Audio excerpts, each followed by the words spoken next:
What is going on, everybody? It's Mr. G here, and I'm going to show you how to get one of these, a university degree. So today's going to be a very fun and informative video. It is Tuesday, and I think we're just going to call this Teaching Tuesdays, where I just teach you guys about random things in life or with school. And I got my little clickbait right here. Say hi.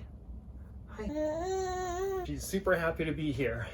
So in this video today, I'm going to teach you guys how to get ahead in life and how to come out of college debt-free or with very minimal debt. We're going to go costs, we're going to go income. As you guys know, university can be quite expensive, but the overall costs aren't actually that bad to go to university. I'm going to break down all the costs associated with living and just the basic necessities of college, because college is a phenomenal experience.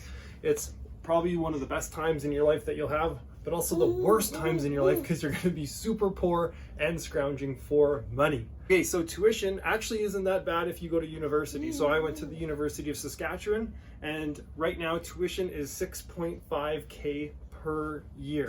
And the university year is actually only 8 months. So that means, yes, you get 4 months to work full time in the summers if you're not doing summer school.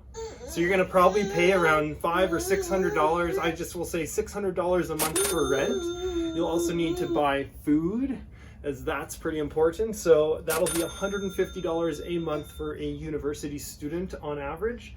And the last cost will be having a car. So if you feel like you need to have a car, as you saw in my last video, that's gonna cost about $200 per month to own a car. Okay, so tuition, rent, owning a car, and eating food is going to cost you $1,750 per month. When you average that out over 8 months, that equals $1,400 for 8 months.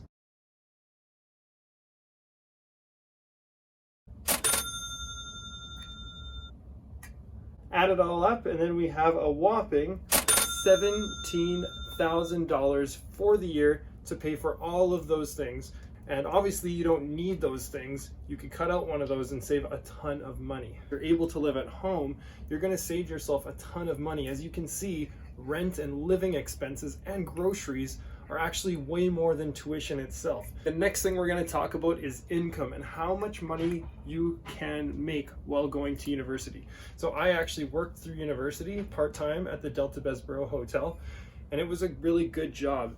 Most places want to hire university students because you're generally fairly educated, you care, and you are generally someone who is viewed as someone who would like to better themselves. So it's pretty easy to get a job that pays pretty well. I know most places like a hotel generally pay pretty well, like $14 to $16 an hour.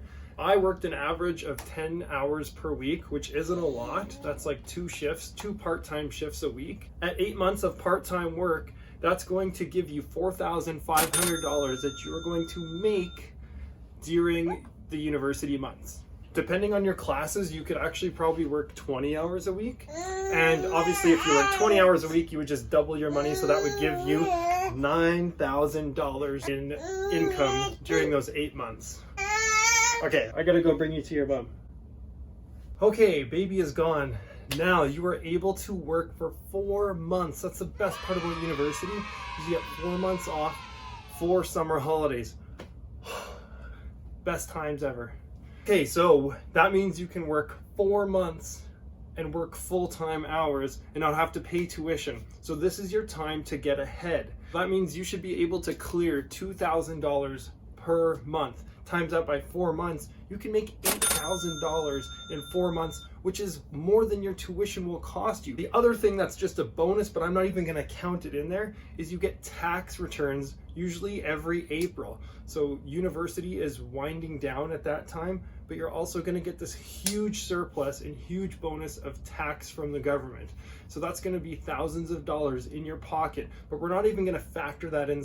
But I want you to keep that in your mind about that extra bonus that comes your way, because that is huge, especially as a university student. So our costs are $17,000 and our income is $12,500. So that leaves us at a deficit of $4,500. Okay, so obviously if you lived at home, you'd be saving a ton of money. You'd actually save $9,000.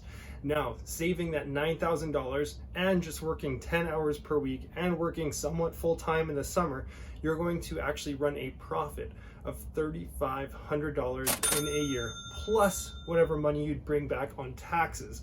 So what I would recommend, if money is an issue and you are able to live at home for 1 or 2 years, you could save up roughly $5,000 per year, which would give you $10,000, which would pay for basically a full year of university and living and give you a really big head start. Trust me, you don't want to be somebody who has $50,000 to $100,000 of debt when you graduate. It's going to put a lot of stress on your life, and when you're finally making money, it's not going to be very fun because you're not going to be able to spend that money. It's all going to go to the bank. So I would love to hear down below what would be an idea that you would have for saving money while going to college, as I just kind of skimmed through things pretty quickly, but hopefully that gave you guys an overall idea of what your financials will look like while you're going to college or university. Anyways, that is all for now. Take care.